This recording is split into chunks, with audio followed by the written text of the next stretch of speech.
Folks, welcome back to another episode of What's in There. This is the video where I show you what comes in a unit expansion ATRT for the Rebels for Star Wars Legion, a new product put out by Fantasy Flight Games.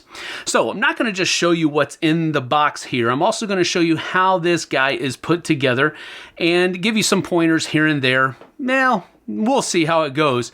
Let's get down to the table and get to it. And this is what you're going to be getting in an ATRT unit expansion box for Star Wars Legion. You're first of all going to be getting the vehicle unit card, which on this side gives you all of the game pertinent information. And then on the other side, you also have a further explanation of the keyword for the weapons that he has as well. So that is pretty neat. Generally speaking, he's going to be rolling grappling claws. He's going to be rolling 3 reds in melee. He also has a regular blaster rifle, the guy that's actually riding it, that's going to be rolling 2 white dice at 1 to 3 range.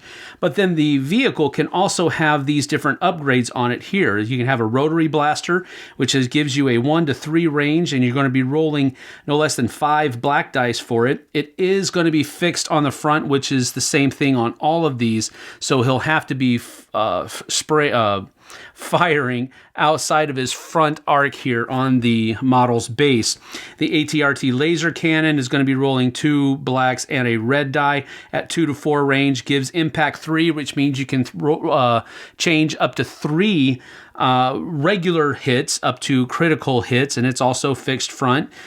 This one is a flamethrower, ATRT flamethrower with a range of 1, rolling 2 black dice. It ignores cover because it's a blast weapon, and then it also sprays. You can add this weapon's dice to the attack pool 1 time for each mini in the defending units to which line of sight is not blocked. So that's a pretty cool thing as well. You're going to be hitting a lot of different people with that weapon. The long-range comm link, basically during the command phase, you may be issued orders as though you are in range of the nominated commander. So if your commander gets defeated and a new one has to be, this guy can, if he has this upgrade, can ignore that 1 to 3 range to the commander for issuing orders. Then comms jammer, enemy units at a range 1 cannot be issued orders unless they are issuing an order to themselves. So that's a pretty cool thing to have as well. You also get all of these tokens, the command token that has the vehicle side on the other side. Here we have aim, dodge, the different vehicle damage tokens that could be issued possibly. Then you also have 4 damage tokens that comes with, and of course the actual model. Now let's get to this, because this one does take a little bit of patience, I guess you could say, in putting it together. Now, as I said, it's going to take a little bit of extra kind of patience here, especially compared to the troopers, the rebel troopers and the stormtroopers that I've already showed you in the recent days. But it's not that bad, so don't turn the video off and go running and screaming from the room. It is not that difficult. All right, so first of all, what you're going to want to do here probably is take this guy right here, and this piece is just going to go right on top of this guy right here. So it's going to be like this. And if you look underneath there, there is a little hole for these blasters that can just kind of fit up inside there. And you don't necessarily have to glue them. Some of them might not fit very well, so you might have to kind of, go from there. But these don't necessarily need to be glued on because they are upgrades, from these different cards that we already kind of showed you. So depending on which one of these cards you want to add on, that's the kind of blaster you'll need to put on there. So you might want to try to find some other kind of solution and not glue these guys on there so that you can have a WYSIWYG model whenever you are battling with this guy. So whenever there's a post, I usually go ahead and put that's where I put the glue on, just so that we can have a good fit there. That's going to be the top. And then this is going to be the bottom. So we want to make sure we have it on there correctly. And then that little post goes into that void right there. And you just hold it for just a few seconds, not very long, doesn't have to be that long. And then once you're comfortable with it, you can kind of come away from it and you're good to go. So that's first part. Hey, not bad, right? All right, next, you want to go ahead and work with this guy because he's going to be a little bit more tenuous, maybe, if you got that. But as you can see right here, he's got a backpack, and it's going to be going on that void right there, and there is a same shaped void right there on his back. So usually, like I said before, I usually go ahead and put the glue on the post, whatever it might be, however it might look, and then that just goes right on his back like that. You hold that for just a little bit, make sure it has a good mold to it, and you're good to go. After you've let that set for a little bit, you come back and you have a different arm for each of these guys. So make sure that you are putting the correct arm in the correct spot. Now, as you can see here, there are posts and voids that are of the same shape. So this isn't going to be, it will be hard, I guess you could say, to mess it up, but just test fit before you glue it in, and that should be good enough for you. So you just hold that there for a little bit until you're comfortable with how much it has taken. If you see that it's pooling up a little bit, as this is, because I put a little bit too much glue in that hole, you can just give it a little bit of a puff of wind, and you're good to go there, as it hasn't and it won't worry about any of those kinds of details that are there. Once you've got that one secured, you can go ahead and start working on the other side as well. Just put a little dab of glue in there, not much. And then that one will just fit in there as well. Now, I did this in the wrong way. So there you have it. That guy is going to want to go on there first. You need to put that arm on first, and then you can put the backpack on there because it had a little bit of overlap. And I forgot that when I put that other one on. This is the second one that I've put together, and I forgot that it has that weird little thing on it. So there you go. Now that we have that arm on there, we can put that back on like so. Now you'll notice here that these two handles that are on here aren't exactly at the same level. And that's okay because they are still flexible, so you're going to be able to fit these into the respective holes that are going to be on the side of the walker here. You can see one right there, and then there's one on the other side as well, where these two posts are going to be fitting. So let's go ahead and do that one next. Now, his rump right there is going to be sitting right down on top of this. So what I'd like to do usually is just kind of give it a little bit of a test fit.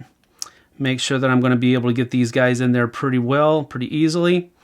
And kind of just make sure that his feet are touching the bottom there. Maybe they aren't, so I don't know. Sometimes they do, sometimes they don't. It just really depends on the mold.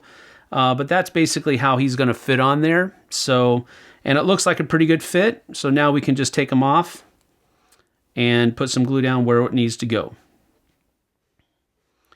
So what I'm going to do is I'm going to put some glue on the bottom of his feet. And again, this part is kind of whatever you'd like to do. Glue on his feet, some glue on his rear end right there. And so now we can just go ahead and pop this in there like so. We do have to kind of make sure that we have these things in there properly. So that's okay. Then once those guys are in there the way they should go, we can kind of make sure everything else kind of gets glued in there the way it needs to be as well.